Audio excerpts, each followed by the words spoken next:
It was another really busy day of South Dakota football championships, and we start with the game I was expecting the most fireworks from and was not disappointed. Colomb against Sully Buttes for the 9B title game. Thought it would be a track meet, and it was. This is how it starts.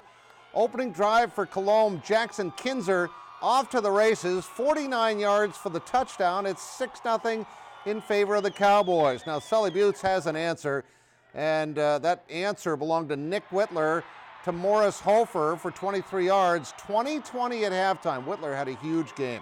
Third quarter, Cowboys seemingly take command. Kinzer to Bo Bertram for 77 yards. Sideline going crazy. Cowboys led by 14 points in the fourth quarter, but it's not over. Less than a minute to go. Chargers down 6 at their own 4. Whitler to Grant Johnson. This is incredible. 96 yards. Whitler threw for 360 yards and 5 touchdowns. Ties the game. It goes to overtime. But on the first play for Colomb, it's Chase Dufik with a 10-yard winning touchdown, 48-42. Quite a season for the Cowboys, who did not lose a game. Just for Colomb in itself, this is the first undefeated team in their history. They have 4 championships, but this is the first undefeated team ever. So to see that, and now I think we're the only undefeated team left in the state of South Dakota. So we got to ride that high too, and then the last 9B, that's cool. We never really talked about it, but we knew that nobody really done it before, and it was one of our goals, that's sure. Again, your final 48-42, one of the most dramatic and fun games to watch in the history of the playoffs, which have been going on since 1981. Then it was a rematch of last year's title game in 11B when Sioux Falls Christian beat Bridgewater Emory Ethan. Same 2 teams, same result. Sioux Falls Christian eating up a bunch of the clock in the first quarter, takes a 6-0 lead on Dawson Mulder's touchdown. Then in the second quarter, they do what they don't do too often, a pass. Mulder to Mitchell Goodbury, a 22-yard score, made it 14-0. Things go from bad to worse for Jeff Van Leur's Seahawks because Goodbury forces a fumble late in the half. Jaden Slama recovers it with 6 seconds left, and then it's that same combo again. Mulder to Goodbury, 21-yard score. Parker Nelson has a huge second half, goes over 200 yards rushing. 43-8 was your final. Parker and his coach were pretty excited. We faced a ton of adversary, whatever, and our team just battled. We improved every single week, and it's a crazy feeling. Our kids are competitors, and so one's fun, but sometimes you look at one and you think, okay, are you for real? Was it by luck? But you know what? Our kids came out and were ready to play all night long. Sounds like a song, doesn't it? All night long. I'll stop. 43-8 was your final. Goodbury caught a couple of touchdowns. Mulder contributed 3. Nelson 245 and 2. Hawkins with 94 yards in a losing cause. In the final game of the night, defending champion Pierre took on the Tigers of Huron, who hadn't been to the Dome in over 2 decades, and this looked like it was going to come right down to the wire. Garrett Stout to Jack Maher, snags it away from the defender for a 15-yard score. Pierre goes up 7-0. Then Stout launches a bomb to Andrew Coverdale, 76 yards later. We had a lot of big plays today. It's 13-0, and it looked like Pierre's going to defend its title, but no. These Tigers haven't been here in a while. Watch the great fake there by Jet McGurr. His pass goes off the hands of a receiver and into the hands of Danon Huber, makes it 13-7. Late in the half, it's going to be McGurr going deep. Derek Simmonsman's going to haul it in. 26-yard touchdown. Huron leads 14-13 at halftime. But in the third quarter, Stout had 3 rushing touchdowns in the second half, and the Governors defend their title. Your final score, 38-20. I believe that was your final. I came running out here with a couple of seconds left in the game. Pierre had quite a year, 10-2.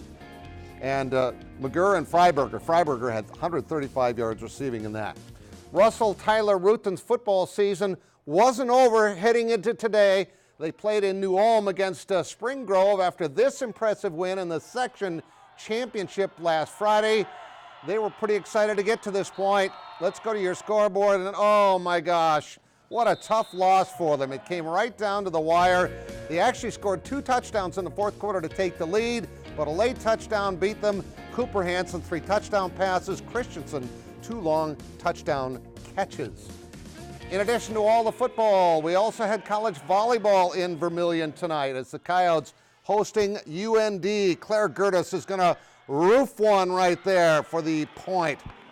But Leanne Williamson's team actually trailed by 5 late in the first set.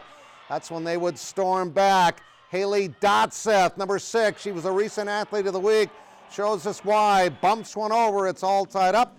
Next play, they take the lead when Taylor Wilson, who had a huge game, gets the block. She had 18 kills. Coyotes bring it to set point, and Madison Jurgens is going to dump it back in. USD would win this one 25-23, and they win the match 3-0. It was semifinal night in the NSIC volleyball tournament in Duluth, and USF with a 20-9 record going up against the hometown Bulldogs, who are really good. They had beaten Northern in 2 matches by 3-2 and 3-2. Nice block right there. Lexi Scott had 10 kills for USF, but Duluth simply too much. Thanks to shots like that, let's go to your scoreboard. SMSU wins the first match 3-2, and Duluth with the sweep. Cougars are 20-10, 6th in the region. The Wolves are 4th in the region. The Mustangs really needed to win. They are 8th. The SDSU women were back home tonight against a Florida Gulf Coast team that had to wonder what they were getting themselves into when they got off the bus. Kidding me? A Florida team in this weather tonight at Frost Arena. Madison Giebert with a layup. Maya Sellen with a steal. Macy Miller with a stop and the pop. She gets the jumper. Maya Selland also had a nice night. Maya is going to knock home 3 points right here off the pass from the wing. And South Dakota State behind Macy Miller's 25 points goes on to win. Let's go to the scoreboard. 80-62. Pittsburgh State beats Northern 94-81. USF 91-44. Augustana 75-67. And SMSU lost to Fort Hays on the men's side. Augie wins, same score as the women. USF wins 89-70. SMSU loses to Emporia State. In cross country, the Midwest Regional, South Dakota 6th in the women. Rachel King was 19th. On the men's side, State was 10th. Kyle Burdick was 15th. Volleyball, South Dakota wins. SDSU loses. Dakota State wins twice. First time they've ever been in the championship match of that. Western Christian wins the Iowa 2A championship 3-1. Women's swimming and diving, USF beats Augie. Northern over Minnesota Morris. And the Augustana soccer team, the Stars beat the Stampede 2-1. And the Augustana soccer team lost to Central Missouri today by the final count of 3-1. Their season is over. That was in the Central region. We'll be right back.